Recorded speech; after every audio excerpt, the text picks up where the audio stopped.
Allora, quando io secca giù, com'è? Va bene, si vede? Qui sto girettello. Ok. Com'è? Tutti due ci siamo, vero? Sì, vai, stringiti un pochettino. Io? Sì, Ora così? sì, perfetto. Perfetto. Allora, siamo qui con Antonio Missuto che ieri... Ah, Emilio. E Antonio qua. Di nuovo da qua. Ah, Antonio. Che ieri Dino Cani mi ha chiamato, mi ha fissato un appuntamento, vero? Sì. Che mi disse, oh, ma quando ci vai, De Kiddo?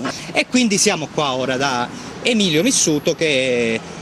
Quando è che sei qua tu? Dal 19 di aprile che ho iniziato una manifestazione pacifica perché faccio uno sciopero della fame. Il mio messaggio non è contro quel palazzo di giustizia, è che simbolico, tu sei che io sono colui che ha lottato per averlo su questo territorio. Ci tengo a precisare che non mi voglio suicidare, io sono per l'ottenimento dei diritti della società che rappresentavo, sia per i miei lavoratori che per le famiglie che mi circondano, le mie famiglie. Sono contro suicidio sia perché sono cattolico, ho minacciato di fare cose più eclatanti, ma per me le cose più eclatanti sono lo sciopero della sete, solo e esclusivamente perché io non mi voglio uccidere, si devono uccidere le gente che può fare qualcosa e in questo momento non fa nulla.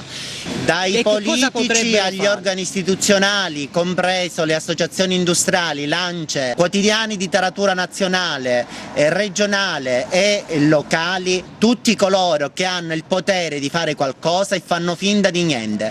La mia vicenda ormai è all'occhio e è a conoscenza di tutti, fanno finta di non saper nulla e non mi aiutano. Aspetta, allora io ho letto sui quotidiani online qualche cosa, no? Che tu per un debito di 37.000 euro tenissi in fallimento quando invece devi ricevere milioni di euro, non so, dalla Sardegna. Perfetto. La vuoi spiegare questa cosa? Perché le persone vogliono sapere che il tuo problema è davvero una minchiata. Io dovevo dare a un fornitore sardo 23.000 euro di fornitura di ferro, dopodiché io non ho potuto pagare questo debito perché non riuscivo a incassare i lavori che avevo eseguito in quella zona. Per un motivo ovvio, l'amministrazione comunale del comune di Sandati si è comportata in modo illegittimo.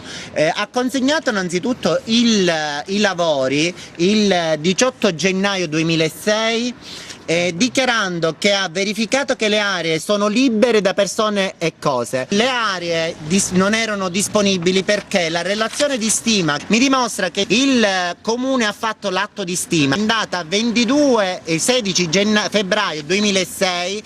L'opera per noi non era eseguibile, vi erano grossissime carenze progettuali e mancavano tutte le autorizzazioni, non vi erano delle conferenze di servizio, vi erano sottoservizio mettendo a repentaglio il lavoro e la sicurezza dei nostri dipendenti, vi erano aeroservizi, pozzi, cavi, fogna che attraversava l'alveo che noi dovevamo realizzare. Facendo la richiesta di rescissione del contratto in danno al comune, il comune bisognava fare determinati atti, che è l'atto di consistenza. Celandosi dietro un motivo di pubblica sicurezza, il comune ordina a un'altra ditta locale di andare a rompere le opere da noi realizzate ancora prima di fare l'atto di consistenza. L'atto di consistenza è quel documento che fotografa i lavori che io avevo eseguito in quel momento, fino a quel momento. Il comune ha omesso quest'atto. Noi abbiamo denunciato presso i carabinieri, mi sembra, della zona e abbiamo acceso immediatamente l'occhio su quei tipi di lavoro. Abbiamo un documento che è scritto dal comune di Sandate dove dice che per motivi di pubblica sicurezza sono state eseguite determinate opere. Immediatamente abbiamo inviato al comune una perizia giurata di un tecnico professionista abilitato dove afferma il contrario, uno che non c'era la necessità, problema di pubblica sicurezza, ma anzi, la necessità di rompere le opere che avevo fatte io, che erano una briglia, anzi dice pure che è l'incontrario, visto che noi stavamo facendo un argine, quindi evitare che il fiume esondi e vada straripando, loro hanno rotto l'argine mettendo a serio rischio gli abitanti di quel paese. indipendentemente... Aspetta, se no poi ci vuole l'avvocato per capire cose. Allora, praticamente è come se ti fece di scarpe sopra un'altra cosa. Cioè... Bravissimo, mi hanno rotto le opere che noi abbiamo realizzato. Quindi ancora eventualmente prima tu che hai un pure giudice... problemi a dimostrare di... Bravissimo. Eventualmente... Ho Il capito. giudice perché? ha chiamato un GTU, un tecnico esterno nominato dal Tribunale di Carbonio, che è andato a verificare i lavori che avevamo eseguito noi fino a quel momento. Naturalmente il comune ha rotto determinate opere che noi avevamo realizzato manumettendole. Prima ancora che il GTU venisse a fotografare i lavori Per che vedere noi avevamo... se erano sbagliati. Bravissimo. Invece di Li Luaro hanno Domenzo... rotto. Adesso siamo nell'anno 2013, la società ha pagato tasse per quei lavori che ha eseguito ma mai retribuiti fino ad oggi. A quel denaro vanno aggiunti gli interessi legali, moratoria, anatocisiti e rivalutazione monetaria degli importi dovuti e riconosciuti alla società. Continuo ancora oggi ad aspettare. C'è stato un rinvio per il deposito della CTU da giorno 2, perché faccio lo sciopero della fame, è stato spostato al giorno 9. Ora è stato spostato al 12 di giugno, rimarrò ancora qui per verificare questo. Naturalmente io come amministratore unico, nel momento in cui la società aveva bisogno di attivo circolando, quindi di denaro, ho svuotato le tasche della mia famiglia. Facendo versamenti soci per la società fino a quando è stato possibile, perché io ho fatto tirare fuori 1.300.000 euro, svuotando le casse della mia famiglia.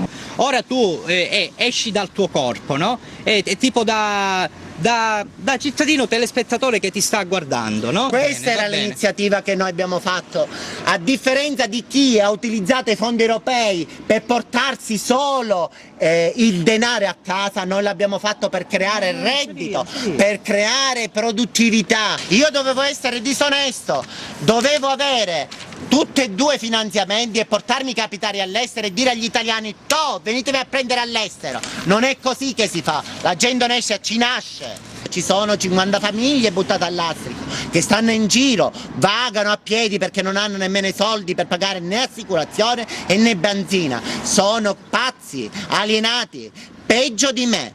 Mi sembra di impazzire. Io parlando con voi mi vedo seduto dentro e mi immagino cosa posso dire per convincere chi è dall'altro lato. Sto diventando pazzo. È vergognoso dopo tutto questo tempo ancora qui buttato. E se non è violenza questa?